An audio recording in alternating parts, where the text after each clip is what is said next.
आमे पूर्वरु ओडिसी संगीत पद्धतिर प्रबंध पर्याय आलोचना क्रम चंपू चौपदी एवं चौतीसा प्रसंग आरंभ करूँ।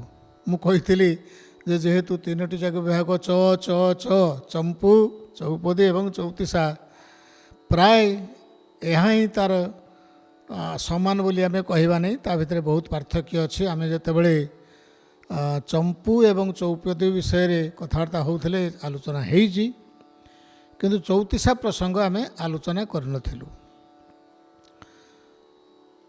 चौतीसा विभागटी साहित्य रे बा आम ओडिया काव्य कवितार बेस गुरुत्वपूर्ण एवं महत्व रखुथिया विभागटी अटे।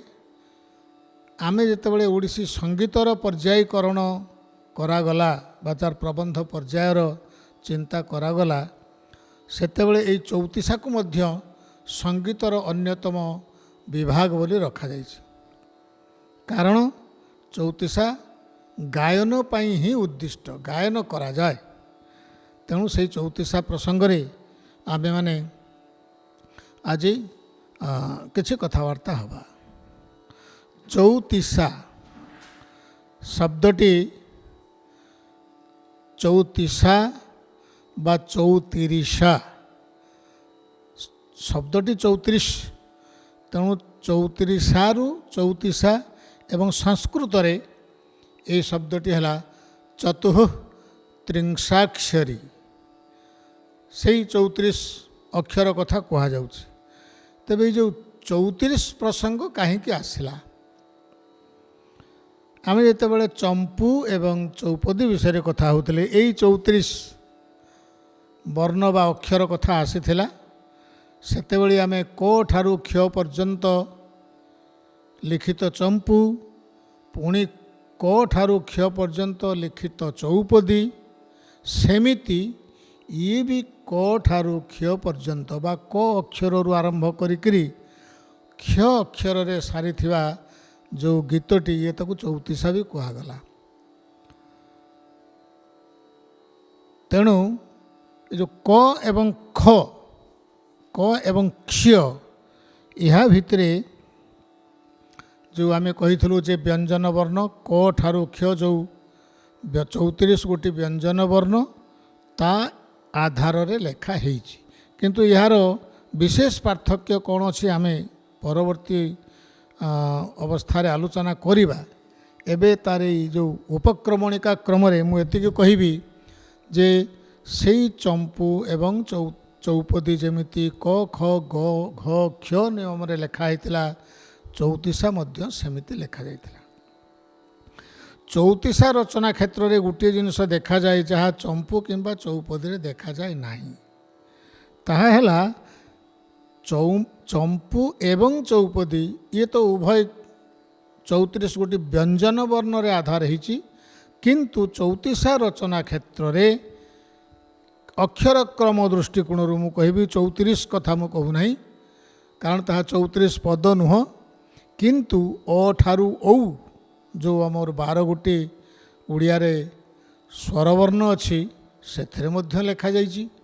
पुणी अ ठारू क्ष पर्यंत जदि आमे देखिबा अनुस्वार विसर्ग चंद्रबिंदु को छाड़िले प्राय 46 अक्षर रहुछि। अ ठारू क्ष से मध्य लेखा जाइछि, किंतु साधारण भाव रे आमे ये सबू को चौतीसा बोली कहीदबू।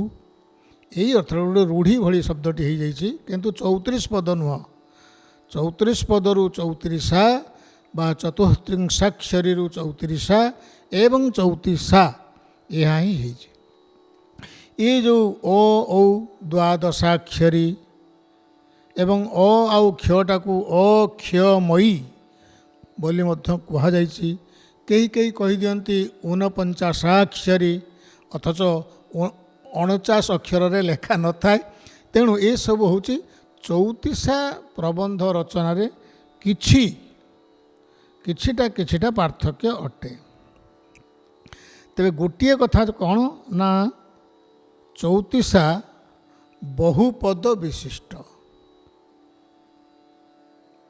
34 माने हुए तो 2 पदरू 4 पदरू 8 पदरू अधिक होगला। आमर गीत मानक प्राचीन गीत रे 2 पदी कहुला, त्रिपदी कहुला, चतुष्पदी कहुला, अष्टपदी कहुला। एमती कि आम ओडिया साहित्य अनेक पोई हो अन्य केतेक धरणर गीत कविता अच्छी जार ना स्वतंत्र अच्छी।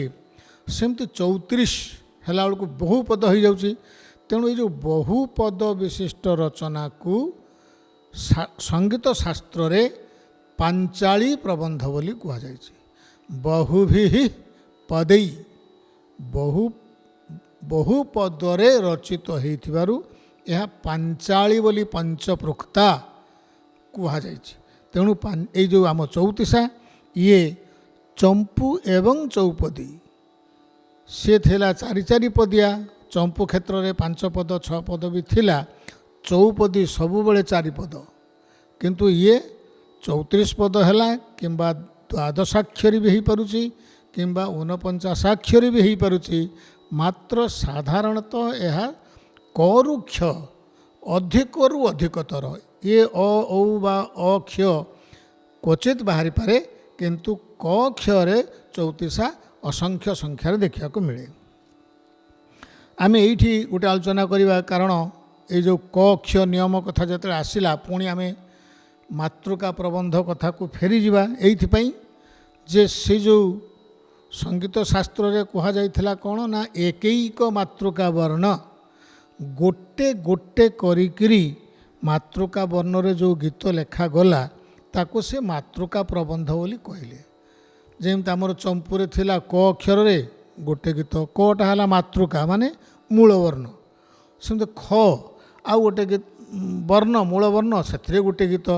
चौपदी रे भी सैया एठी मध्य सैया जेहेतु क एवं क्ष ठारू लेखा जाउची गीत मान ये मध्य सही मातृका प्रबंधर, किंतु कौ मातृका ना मानुषी मातृका। संस्कृत रे नुह कि संस्कृत किंबा उभय रे ओडिया रे नुह, केवल प्राकृता गिरा आंचलिक भाषा बा आम ओडिया भाषा रे जहाँ लेखा ताहा मानुषी मातृका प्रबंध। एवं मानुषी मातृका प्रबंध तो हैला एथिरे पुणी कौन है ना से पांचाली। ये जो मातृका प्रबंध से 3 प्रकार बोली आगु कह जाए। दिव्या तापरे दिव्या दिव्या है संस्कृतया बाचा दिव्या मानुषी, तापरे मानुषी एवं दिव्या मानुषी ये मिसिक्री हो। तेणु आमे कौन कहलु आमर जो 34 से पुणी पांचाली जातीय प्रबंध बहुपद विशिष्ट रचना। तेणु ताको 34 को कह जाई पारे जे मानुषी मातृका पांचाली प्रबंध। आम 34 संगीत शास्त्र विभागीकरण अनुसार मानुषी मातृका पांचाली प्रबंध अटे। ये है आम संगीतर केमती प्राचीन संगीत शास्त्र सहित संपर्क रे लेखा जाइथिबा प्रबंधर कथा। चंपू विषय तो आम आगु कथबार्ता होइथिले, तेबे एमती नुह जे चंपू 34 एका कथा जहाँ गोटे जोड़े आम देखिले। संक्षेप रे एतिकी कहा जाय पारे जे चंपू बा चौपदी उभय 34 गोटी व्यंजन वर्ण आधार रे लेखा जाइथिबा गोटिए गोटिए स्वतंत्र गीत बा स्वतंत्र प्रबंध। किंतु 34 क ठारू क्ष पर्यंत 34 पदरे लेखा जाइथिबा गोटिए प्रबंध।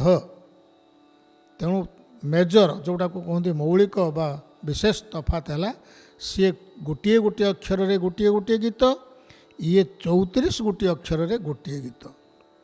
आउ गोटे कथा है कौन ना चंपू एवं जो चौपदी ये रागरागिणी रे लेखा है। चंपू केतेबेले केमिति छांदवृत्त बा बाणी रे लेखा है, किछि चंपू अच्छी, किंतु चौपदी प्राय समस्त चंपू रागरे लेखा जाइछि।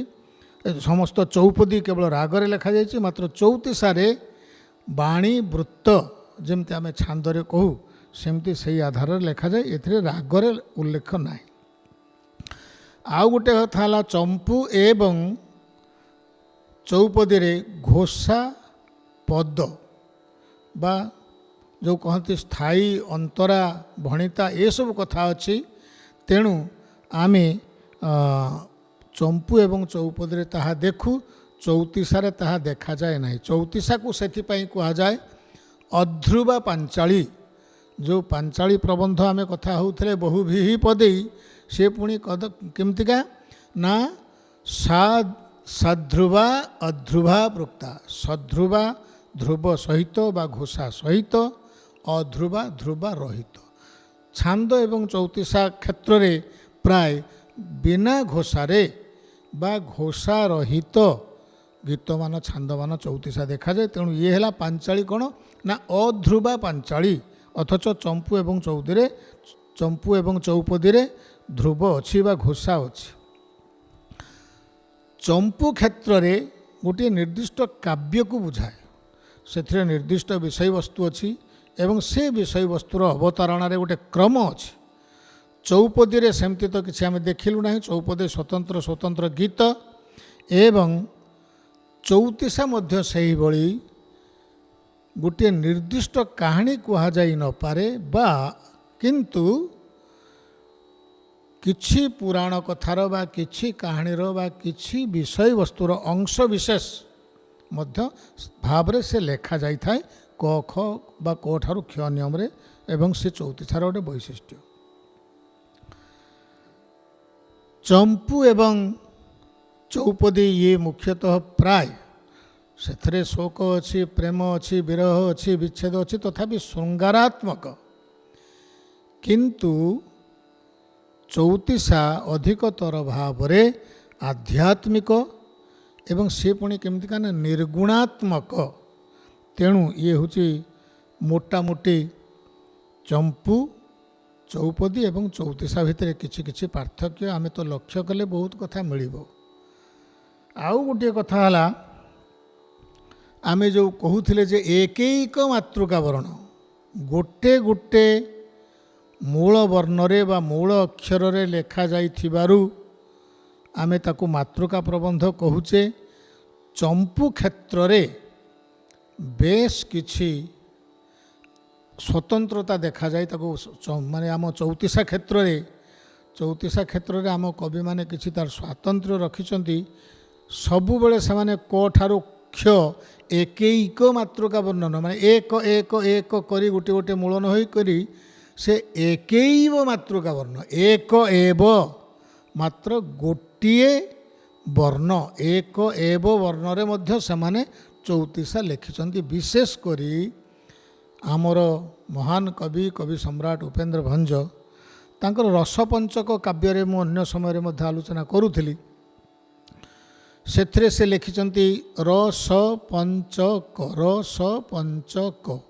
ପାଞ୍ଚଟି ଅକ୍ଷର ଅଛି ଏବଂ ପ୍ରତ୍ୟେକ ଅକ୍ଷରରେ ସେ ପାଞ୍ଚ ପ୍ରକାରର ଗୀତ ଲେଖିଛନ୍ତି। ତାକୁ ପଞ୍ଚବିଧ ଗୀତି ବୋଲି ଆଗରୁ ଆମେ ଆଲୋଚନା କରିଛେ ଏବଂ ସେହି ପଞ୍ଚବିଧ ଗୀତି ଭିତରେ ଚଉତିଶା ଗୋଟିଏ ବିଧି। ତେଣୁ ସେଇ ଯେଉଁ ପ୍ରକାର ଚଉତିଶା ପ୍ରକାରରେ କିନ୍ତୁ ଭଞ୍ଜଙ୍କର କ'ଣ ନା ସେ କ ଖ ଗ ଘ ନିୟମରେ ନାହିଁ, ଏକ ଏବ ମାତୃକା ବର୍ଣ୍ଣେ, ଗୋଟେ ମାତ୍ର କେମିତିକା ନା ରକାର ଚଉତିଶା, ଅର୍ଥାତ୍ ସେ ଚଉତିଶା 34 ପଦ ବିଶିଷ୍ଟ, କିନ୍ତୁ ପ୍ରତ୍ୟେକ ପଦ କେବଳ ରରେ ଲେଖାଯାଇଛି। ସେମିତି ର ପରେ ସକାର ଚଉତିଶା, ପକାର ଚଉତିଶା, ଚକାର ଚଉତିଶା, କକାର ଚଉତିଶା। ସବୁ ଗୁଡ଼ିଏ ପାଞ୍ଚଟା ଯାକ ଚଉତିଶା ସେ ଲେଖିଛନ୍ତି, କିନ୍ତୁ ସେ 34 ପଦ ପାଇଁ ଲେଖିଛନ୍ତି। ଅଥଚ କୌଣସି ପ୍ରକାରର ଅକ୍ଷରର କ୍ରମ ନାହିଁ। ଯେଉଁ ଅକ୍ଷରରେ ସେ ଗୋଟିଏ ଅକ୍ଷର, ଏକ ଏବ ଅକ୍ଷରେ ମାତୃକା ବର୍ଣ୍ଣେ। ତେଣୁ ଇଏ ଗୋଟେ ପ୍ରକାର ବୈଶିଷ୍ଟ୍ୟ। ଆଉ ତ ଆମେ ଦେଖିଛେ ନା କବି ସମ୍ରାଟ ଉପେନ୍ଦ୍ର ଭଞ୍ଜଙ୍କର ବ ଅକ୍ଷରରେ କାବ୍ୟ ବୈଦେହୀ ବିଳାସ କିମ୍ବା କଳା କୌତୁକ, ଏପରିକି ଦୀନକୃଷ୍ଣଙ୍କର ରସକଲ୍ଲୋଳ, ଇଏ କେବଳ କରେ ଲେଖା ହେଇଛି। ତେଣୁ ଏମିତି ଏକ ଏବ ମାତୃକା ବର୍ଣ୍ଣ ଉପରେ ଆମର କାବ୍ୟ ଲେଖାଯାଇଛି ଏବଂ ତାର କ୍ରିୟା ପ୍ରକ୍ରିୟା ବା ତାର ପରୀକ୍ଷା ନିରୀକ୍ଷା କିଛିଟା କବି ସମ୍ରାଟ ଉପେନ୍ଦ୍ର ଭଞ୍ଜ ଚଉତିଶା କ୍ଷେତ୍ରରେ ମଧ୍ୟ କରିଛନ୍ତି। ଆମେ ସବୁବେଳେ କହୁଛେ କ ଠାରୁ କ୍ଷ, କିନ୍ତୁ କେତେ ମାନେ କେତେ ସ୍ୱାତନ୍ତ୍ର୍ୟ ଅଛି ଯେ ସେ କ୍ଷଠାରୁ କ ବି ଲେଖା ହେଇଛି, ବିପରୀତ ଦିଗ ଆଗ କ୍ଷ ହେଇଛି, ତାପରେ ତାର ଯେଉଁ ପୂର୍ବବର୍ଣ୍ଣ ହ ଏମିତି ହେଇକି ଆସି କରେ ପହଞ୍ଚିବ। ଇଏ 34ଟା, ଇଏ ବି ଗୋଟେ ପ୍ରକାରର ଚଉତିଶା। ତାକୁ ମୁଖ୍ୟତଃ ଓଲଟ ବା ବିପରୀତ ଚଉତିଶା ବୋଲି ଆଲୋଚନା କରାଯାଏ। ତେଣୁ ଇଏ ହେଉଛି କ'ଣ ନା ଚଉତିଶାର କେତେ ବିଶେଷ ଧର୍ମ। ଚଉତିଶାର ଗୋଟେ ବର୍ଗୀକରଣ ମଧ୍ୟ କରାଯାଇଛି, ବିଶେଷ କରି ସ୍ୱର୍ଗତ ପଣ୍ଡିତ ନୀଳମଣି ମିଶ୍ର ସିଏ ଏହାକୁ କେତେ ପ୍ରକାରରେ ବିଭାଗ କରିଛନ୍ତି। ତାର ଯେଉଁ ଚଉତିଶାର ବିଷୟବସ୍ତୁ, ତାର ଭାବଗତ, ତାର ରସଗତ ଏବଂ ତାର ଯେଉଁ ବର୍ଣ୍ଣନା ବା ଘଟଣାବଳୀକୁ ଆଧାର କରିକରି ସେ ତାକୁ କେତେ ଗୁଡ଼ିଏ ଆକାରରେ ବର୍ଗୀକରଣ କରିଛନ୍ତି। ଏମିତି କେମିତିକା ନା ବୈରାଗ୍ୟ, ଭକ୍ତିମୂଳକ ଜଣାଣ ଚଉତିଶା, ତତ୍ତ୍ୱାତ୍ମକ ଚଉତିଶା, କଥା ଚଉତିଶା, ପୁଣି ଚିଟାଉ ଚଉତିଶା, ଖେଦାତ୍ମକ ଚଉତିଶା। ଏସବୁ ନାଁରୁ ଜଣା ପଡ଼ିଯାଉଛି ଯେମିତି ଚିଟାଉ ଚଉତିଶା କହିଲେ ଅଧିକାଂଶ ଚଉତିଶାରେ ଜଣେ କେହି କାହାକୁ କହୁଛି, ତାର ମନର କଥା କହୁ କି ମନର ସନ୍ଦେଶ ପଠଉ କି ସମ୍ବାଦ ପଠଉ, ଯେମିତି କୋଇଲିଲ କେଶବ ଯେ ମଥୁରାକୁ ଗଲା, କୋଇଲି, ମଧୁପ, ଏମିତି କାହାକୁ ଗୋଟେ ଆଡ୍ରେସ୍ କରିକିରି ଲେଖାଯାଇଥାଏ ଚିଟାଉ। ଏମିତି ତାର ଯାହା ମୁଁ କହୁଥିଲି ରସଗତ, ଭାବଗତ ଏବଂ ଘଟଣାକୁ ନେଇକି ଏମିତି ସବୁ ବିଭାଗୀକରଣ ହେଇଛି। ଆଉ ଗୋଟିଏ ବିଭାଗ ପଣ୍ଡିତ ମିଶ୍ର କରିଯାଇଥିଲେ ଅଳଙ୍କାର ଚଉତିଶା। ଅନେକ ଚଉତିଶା ଅଛି, ଯେମିତି ଆମର ଛାନ୍ଦ କାବ୍ୟରେ ବିଶେଷ କରି ନାନା ପ୍ରକାର ଅଳଙ୍କାରର ପ୍ରୟୋଗ କରାଯାଇକରି ତାକୁ ଗାମ୍ଭୀର୍ଯ୍ୟପୂର୍ଣ୍ଣ, ତାକୁ ମାଧୁର୍ଯ୍ୟମଣ୍ଡିତ ବା ଶୋଭାବନ୍ତ କରାଯାଇଛି। ସେମିତି ଆମ କବିମାନେ ଚଉତିଶା କ୍ଷେତ୍ରରେ ମଧ୍ୟ ତାର ପ୍ରୟୋଗ କରିଛନ୍ତି ଏବଂ ଅଳଙ୍କାରକୁ ଆଧାର କରି, କିନ୍ତୁ ମାତ୍ର ପ୍ରାୟ ଲକ୍ଷ୍ୟ କଲେ ଗୋଟିଏ ଯମକ ଅଳଙ୍କାରକୁ ହିଁ ଚଉତିଶା କ୍ଷେତ୍ରରେ ବେଶୀ ପ୍ରୟୋଗ କରାହେଇଛି। ତେଣୁ ସେସବୁ ନାମ କେମିତିକା ନା ଯମକ ରାଜ, ଯମକ କଳ୍ପତରୁ, ଯମକ ଶେଖର, ଯମକ ରତ୍ନାକର, ଆଦ୍ୟପ୍ରାନ୍ତ ଯମକ, ପଦାନ୍ତ ଯମକ, ଶୃଙ୍ଖଳା ଯମକ। ଏସବୁର ଆମେ ଯଦି ଦେଖିବା ରଚନା ଶୈଳୀ ଏବଂ ତାର ଗାୟନକୁ ସେମିତି କଲେ ନିଶ୍ଚିତ ଭାବରେ ତାର ମାଧୁର୍ଯ୍ୟ ଆସିବ। ତେଣୁ ଏସବୁ ଚଉତିଶା ସାହିତ୍ୟର ବା ଚଉତିଶା ସଙ୍ଗୀତର ବୈଶିଷ୍ଟ୍ୟ। ଚଉତିଶା ଆମେ କେତେଟି ଜାଣିଥାଉ ନିଶ୍ଚିତ ଭାବରେ, ଖୁବ୍ କ୍ୱଚିତ୍ ଚଉତିଶା ସାଧାରଣରେ ବୋଲାଯାଏ। କହଇ ମନ ଆରେ ମବୁଲ କର କି କଳା କଳେବର କହ୍ନାଇ, ଗଣି ପକେଇଲେ ଏମିତି ପଣିକିଆ ଚଉତିଶା ଆଉ ସବୁ କ'ଣ ଅଛି ବଣି ପକେଇଲେ ଆସେ। କିନ୍ତୁ ଅସଂଖ୍ୟ ଚଉତିଶା ଲେଖା ହେଇଛି। ମୁଁ ଯେଉଁ ପଣ୍ଡିତ ନୀଳମଣି ମିଶ୍ରଙ୍କ କଥା କହୁଥିଲି, ସେ 2ଟି ସଂକଳନ କରିଛନ୍ତି ଚଉତିଶା ସଞ୍ଚୟନ ବୋଲି, ପାଖାପାଖି 500 ଖଣ୍ଡେ ତ ପ୍ରକାଶିତ, ଆହୁରି ଅପ୍ରକାଶିତ କେତେ ଥିବ। ଆମେ କେବେ ସେ ବିଷୟରେ ଯାଉନା କି ପଶୁନା, କିନ୍ତୁ ସମୟ ଆସିଛି ସେ ଜିନିଷମାନଙ୍କୁ ଆମ ସଙ୍ଗୀତକୁ ବା ଆମ ସାହିତ୍ୟକୁ ନେଇ ଆସିଲେ ଆମର ଭାଷା, ଆମର ସାହିତ୍ୟ ଏବଂ ସଙ୍ଗୀତର ଯେଉଁ ରହିଛି ସମୃଦ୍ଧି, ତାହା ଅଧିକରୁ ଅଧିକ ପ୍ରତିପାଦିତ ହେବ। ଇଏ ତ ଥିଲା ଚଉତିଶା ବିଷୟରେ ତାର ସାହିତ୍ୟଗତ ଆଲୋଚନା।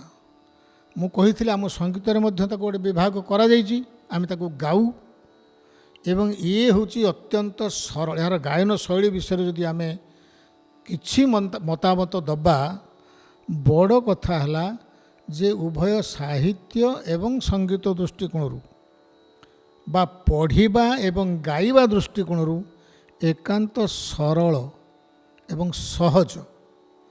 ତାର ବି ଯେଉଁ ସ୍ୱର ଆମେମାନେ ଦେଖି ଆସୁଛୁ, ଶୁଣି ଆସୁଛୁ ଗାଁ ଗାଁରେ, ଇଏ ତ ଏକ ପ୍ରକାର ଦାଣ୍ଡ ସଙ୍ଗୀତ ବୋଲି କୁହାଯିବ। ଦାଣ୍ଡରେ ଚକୁଳିଆ ପଣ୍ଡା ହୁଅନ୍ତୁ ବା ଅନ୍ୟ କୌଣସି ସମ୍ପ୍ରଦାୟ ହୁଅନ୍ତୁ କିମ୍ବା ମେଳା ମହୋତ୍ସବ ଭଲ ମନ୍ଦରେ ଇଏ ଯେମିତି ବୋଲାଯାଏ ଅତି ସରଳ ସାବଲୀଳ ଭାବରେ ତାର ଭାଷା ଏବଂ ସ୍ୱରର ପ୍ରୟୋଗ କରାଯାଏ। ତେଣୁ ଏଠି ସାଙ୍ଗୀତିକ କ୍ରିୟା ଦେଖିବାକୁ ଗଲେ ଆମେ ଅତି ମାତ୍ରାରେ ଯେଉଁ କହନ୍ତି କ୍ଳିଷ୍ଟ କିମ୍ବା ସଙ୍ଗୀତର ଯେଉଁ ଅଛି ଆଳାପ ତାନ ଏସବୁର କିଛି ସମ୍ପର୍କ ନାହିଁ, ଏହା ସାଙ୍ଗରେ କି ଆବଶ୍ୟକତା ମଧ୍ୟ ନାହିଁ।